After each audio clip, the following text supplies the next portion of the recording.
बिस्मिल्लाहिर्रहमानिर्रहीम अस्सलाम वालेकुम। आज का इंटरव्यू जो 2 दिसंबर का रावलपिंडी सेंटर में हुआ, इजी भी था और मुश्किल भी था। इजी इसलिए था क्योंकि कुछ बच्चों की जो तैयारी के एक्सपेक्टेड उनका इंटरव्यू हुआ, लेकिन कुछ बच्चों से ऐसे क्वेश्चन पूछे गए थे जिनकी उनको ज़रा भी एक्सपेक्टेशन नहीं थी। मेरे 2 स्टूडेंट गए थे, उनमें से एक अल्हम्दुलिल्लाह पास हो चुका है, लेकिन एक अनफॉर्चुनेटली फ़ेल हो गया। अब दोनों के एक्सपीरियंस आगे मैं आपके साथ शेयर करता हूँ। आपने वीडियो एंड तक देखनी है ताकि आप भी अपने आप को फिर उसी मुताबिक तैयार कर लें और फिर आप भी इंशाल्लाह पास हो जाएंगे। ऐसे की बात करें तो 2 टॉपिक्स दिए गए थे। पहला जो इंग्लिश में था वो मी 10 ईयर्स फ्रॉम नाउ, कि मैं अपने आप को अगले 10 साल में कहाँ देख रहा हूँ। उर्दू में टॉपिक था कि अमल से ही ज़िंदगी बनती है, जन्नत भी जहन्नम भी।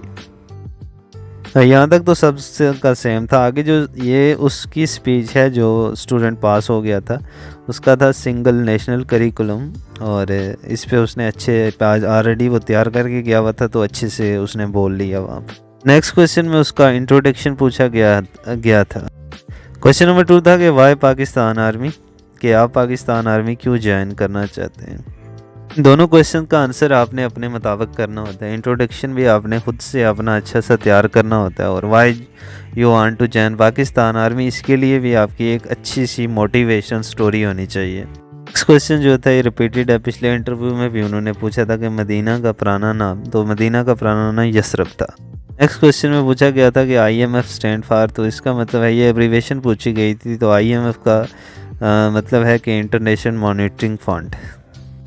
अगले क्वेश्चन में पूछा गया था कि अफ़गानिस्तान के ईस्ट में कौन सा कंट्री आता है, तो पाकिस्तान के ईस्ट में इंडिया आता है और अफ़गानिस्तान के ईस्ट में पाकिस्तान आता है। ये एक्सपीरियंस उस स्टूडेंट का था जो पास हो गया था। अब इसके बाद मैं उस स्टूडेंट का एक्सपीरियंस शेयर करने जा रहा हूँ जिसको उन्होंने फ़ेल कर दिया था।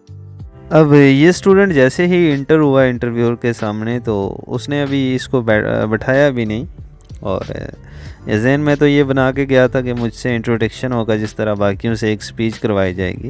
लेकिन इससे पहला क्वेश्चन हुआ कि कोट जो आपने पहना हुआ है ये किसका है। क्वेश्चन काफ़ी इंटरेस्टिंग था, तो उसने आंसर दिया कि ये कोट जो है मेरा अपना ही है, या ऐसा भी कह देता कि कपड़े का है, तो तब भी आंसर ठीक ही था। बाज़-औक़ात ऐसा भी हो जाता है कि जब हम एक्सपेक्ट करके गए होते हैं और वो क्वेश्चन वैसा ना पूछा जाए, तो एकदम से फिर हमारी जो कांपें हैं वो टांगना शुरू हो जाती हैं। उसने यहाँ तक कि बस नहीं की। अगला क्वेश्चन जो उससे पूछा गया कि have you seen your self in mirror, के तुमसे पूछा कि तुम अपने आप को शीशे में देखा है या शीशे में देख के आए हो।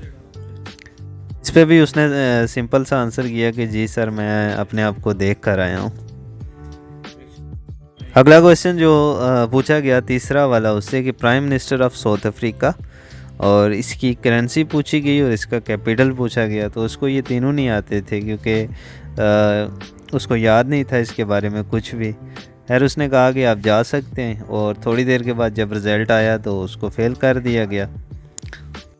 देखा जाए तो ये कोई इंटरव्यू का वैसे प्रॉपर जो तरीका है वैसा इसमें कुछ भी हमें नज़र तो नहीं आ रहा।